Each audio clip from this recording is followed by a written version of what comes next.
And it's time for Reading with Miss Nickerson, and we're going to read another story out of the Walt Disney's classic storybook called The Tortoise and the Hare.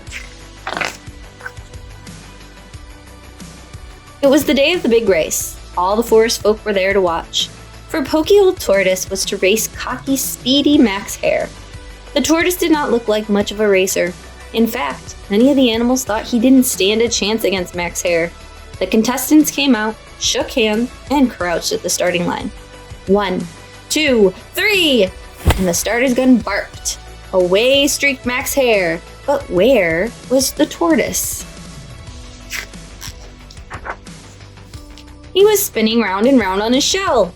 At last off, he plodded down the track. Zip! Over the hill and around the bend, the hare flashed by like a streak of light. Meanwhile, the tortoise was way, way back, almost out of sight.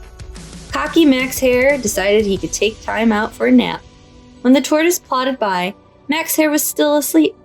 On plodded the tortoise, slowly but steadily. And on slept cocky Max Hare. As he dreamed, the tortoise inched closer and closer to the finish line. At last, Max Hare stirred. His eyes opened wide. How long have I been asleep? He wondered. What was this? From over the hill came the sound of cheers.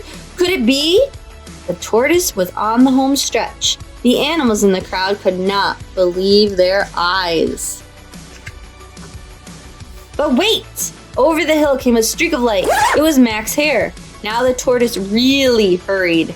The race was too close to call. The tortoise had a huge lead, but Max Hare was gaining fast. In the end, the race went right down to the wire, each contestant stretching and reaching for the finish line. The tape broke at the winner's touch. It was the tortoise! Old Tortoise had won by a neck. Now the crowd really went wild. Up on their shoulders went the tortoise, and in the shadows, Max Hare slunk away by himself. Cocky Max Hare, who had let the Pokey Tortoise beat him in a fair and square race. The end.